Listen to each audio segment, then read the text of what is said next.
Okay, olunaku lw'ejjo amawulire gatambudde ku mikutu gye mugatta abantu ku social media n'emikutu egya mainstream egimu gyapositinze nga gigamba nti omuyimbi amanyikibwa nga Alien Skin aka Mulwana Patrick Fangoni Faza yafunye accident era ne wabawo n'ebifaananyi ebyasakulatinze. Alien Skin yavuddeyo n'ayogera ku accident eno n'engeri gye yagifunyemu newankubadde abamu kufa abamu aba forensics abeewa omulimu gw'okunoonyereza ku bigwawo na buli kati tukyakwestioninga gana amawulire matuufu oba omusajja anoonya kasannyalaze. Okusinziira ku Alien Skin ku byamutuuseeko accident bw'ati bw'ayogedde katukomewo.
Amalungi pisi yankubye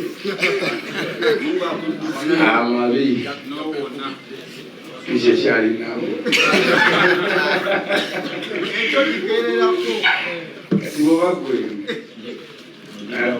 nawe mala jikupa ate kyasiginira eryemu abali badenga bamulekwa nabadde ensose bapoziika abasobola omuntu bamabaali wakira empaka ekisiza kuira waawo bali balikuyabona ekomite abasoga emusuga ogenda okwimbirako kampeni ya musoga mumme bamuwadde yawemage afuyemu n'ekikumbiiso olumu ng'amakyadde n'okuma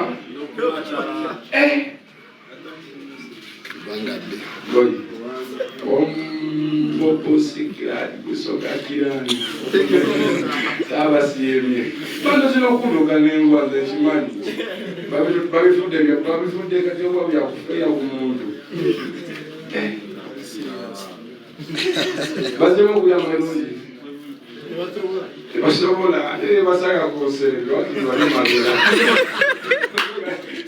uzamusoka mutimbala awukoleyo ngenda kola ekibulungu ino okujaniraga muntu nebwemba ntegesa embalala sakusagamu kasaada isaali kale si bantu babiye nebaibu yabwe nikumete susi yabinyira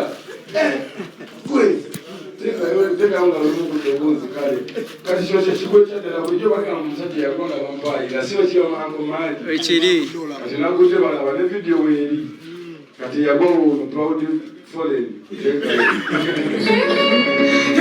yagwa kulimako nno obaddeki Nzikyali ku bigere.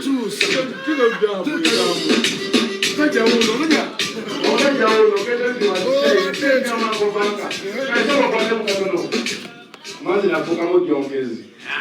Amaweza malungi genda galibeka. Nito binona nnyo. Simanyi omwana enzo. Simanyi tazo kutegeeza. Mafia kati gwe sisobola. Kati fira ku magulu nga bawuli. Nakola kalimu akatuufu. Kati ngane mbalamu obutono ali yakubeera musawo. Naye oba tomanyi just obolowooza happiness oba vibe okusanyusa abazadde. Kumbe ne bazadde baffe nabo babigambako bazadde baabwe. Life cycle ya family failure ya bwetyo. Otegera kale mukwebuusa okw'amangu ekyo ekikulu. Engamba obusawo basijja kusobola.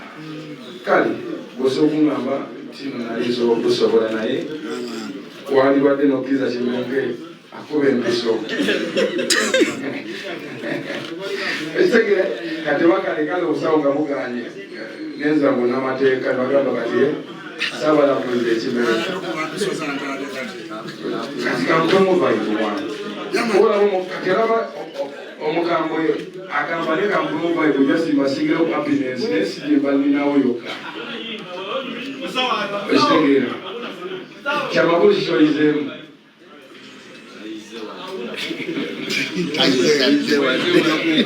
bagambye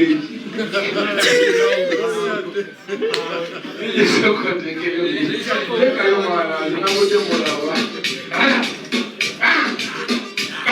ebyogera byebyo wali kuyimizayo omukino okubayogana embeera eyali pulezidenti yavugabasita banzege sawolo mutuza nekulaliba sawolo mugeusana kolima sawolo musawosana bera pasiti sawolo mufunde kabine muliba yagalanage ku bigba okakawuno mudogo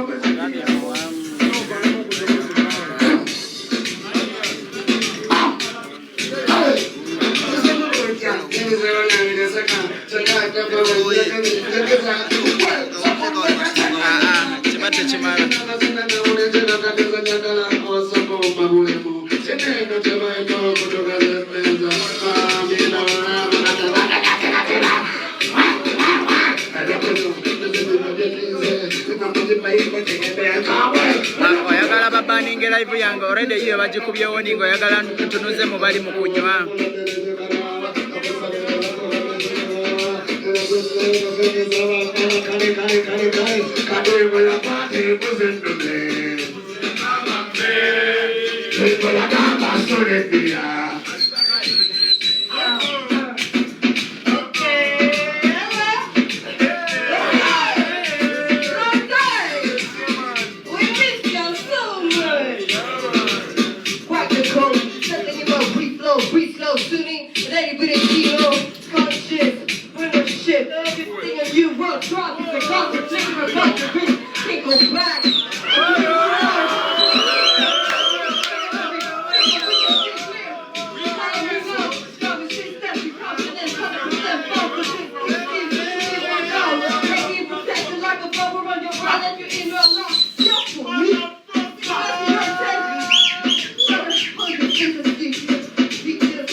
Feel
When they take it, I